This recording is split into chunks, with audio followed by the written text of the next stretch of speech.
Hello, this is Jeff Noble. I'm often asked this question, being an NLP practitioner and trainer, um, how does NLP affect relationships? So in this short video, I'm going to answer the question, although that answer can be 8 hours in itself, especially since I actually do a workshop on NLP and relationships.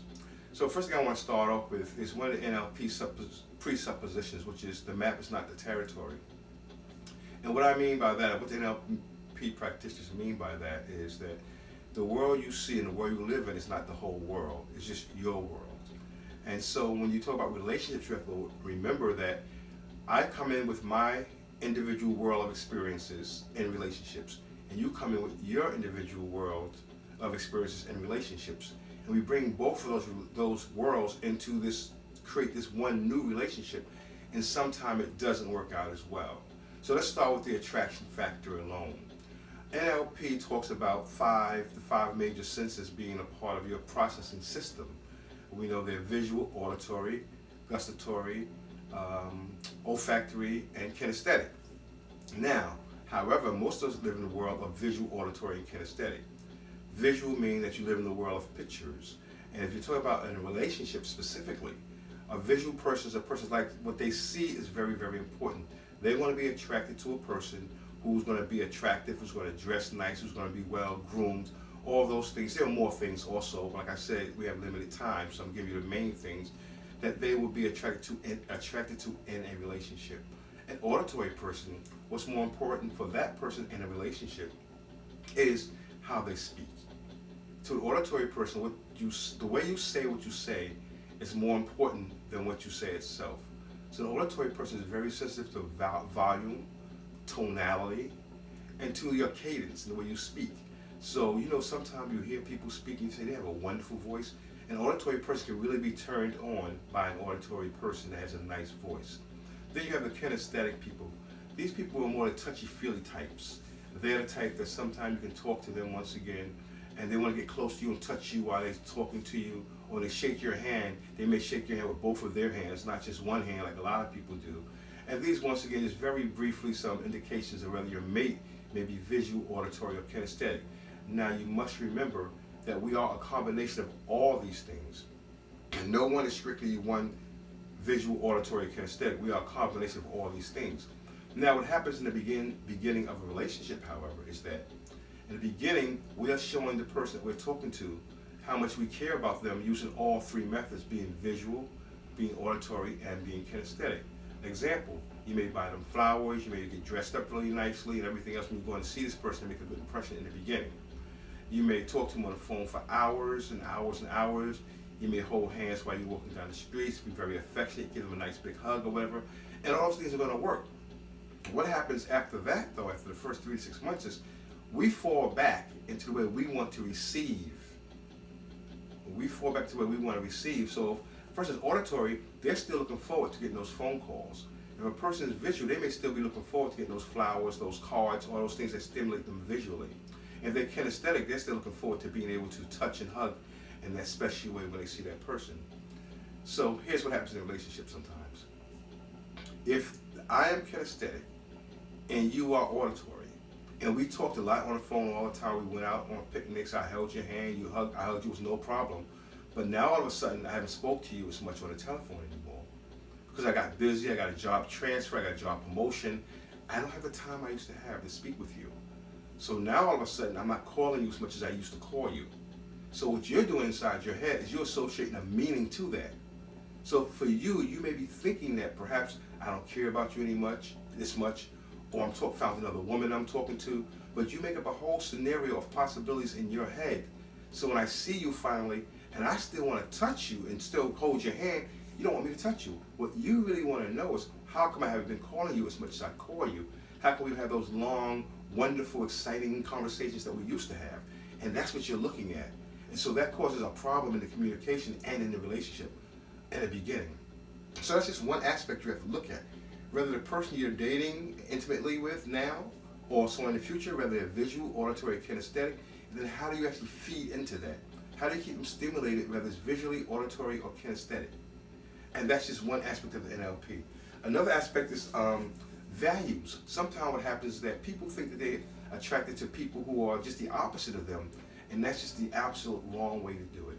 When we look at NLP and the values exercise in neurolinguistic programming, once again, the way the values exercise should work is you want to find out what's important to your mate, rather the things that's most important to them. This is how you build intimate relationships, because once you understand what's important to your mate in a relationship, then and only then you can continue to make them happy. Because if you don't know what makes them happy because you don't know what's important to them, it's really hard to make them happy on a consistent basis.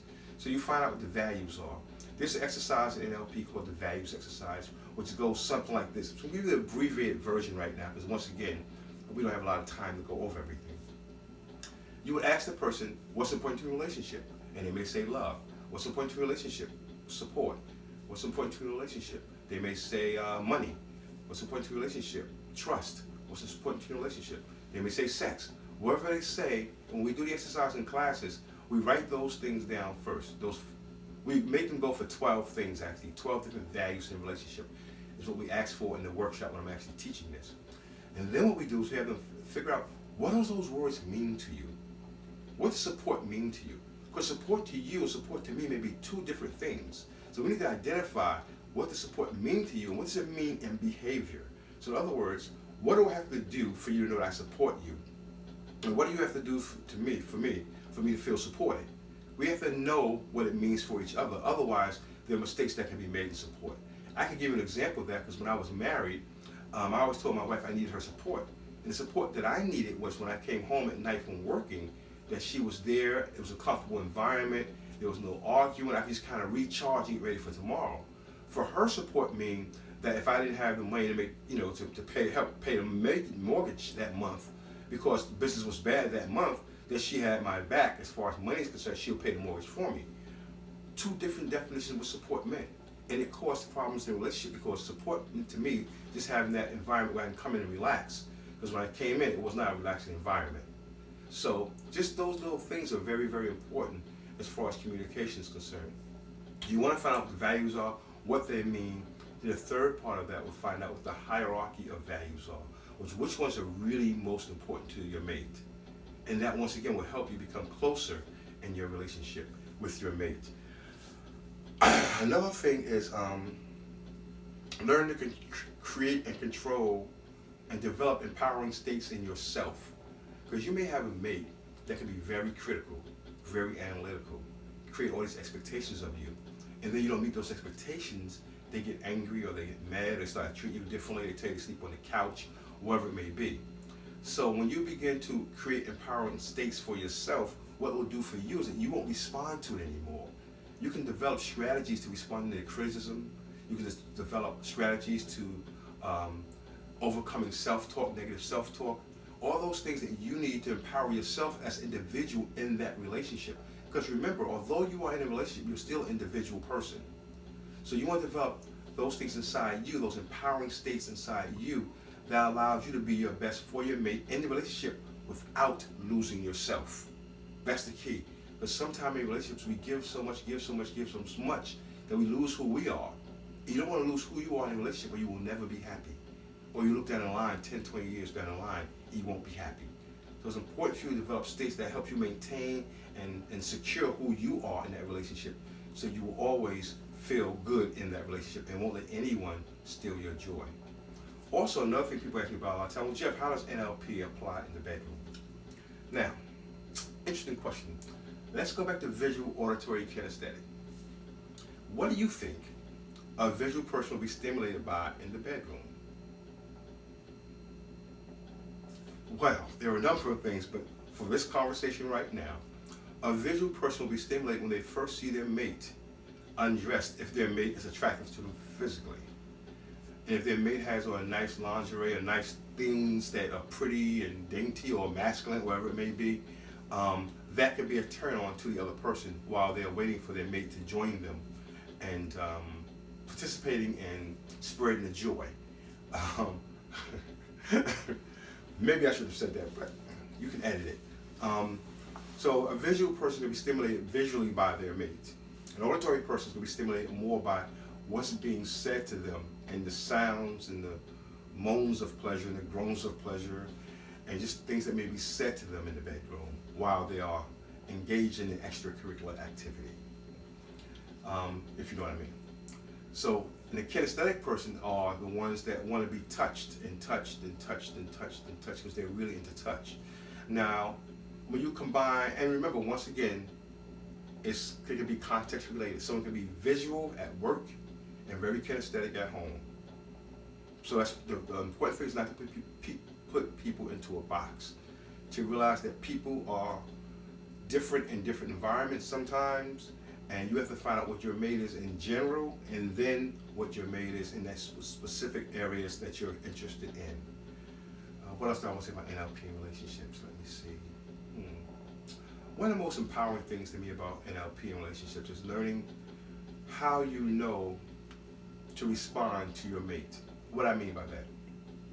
If your mate gets angry at you about something you did totally innocently, how do they know to get angry at you about what you did totally innocently?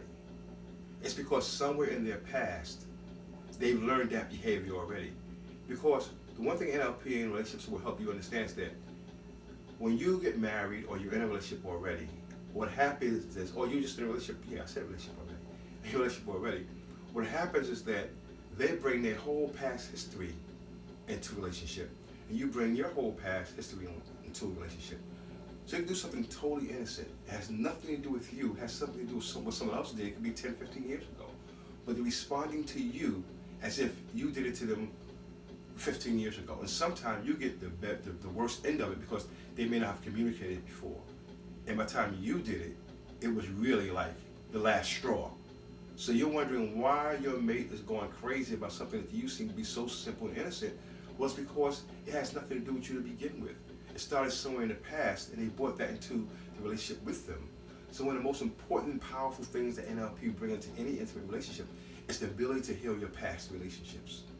So when you heal your past, you give your present relationship a better chance of working because you're not bringing the past stuff with you into your present and new relationship.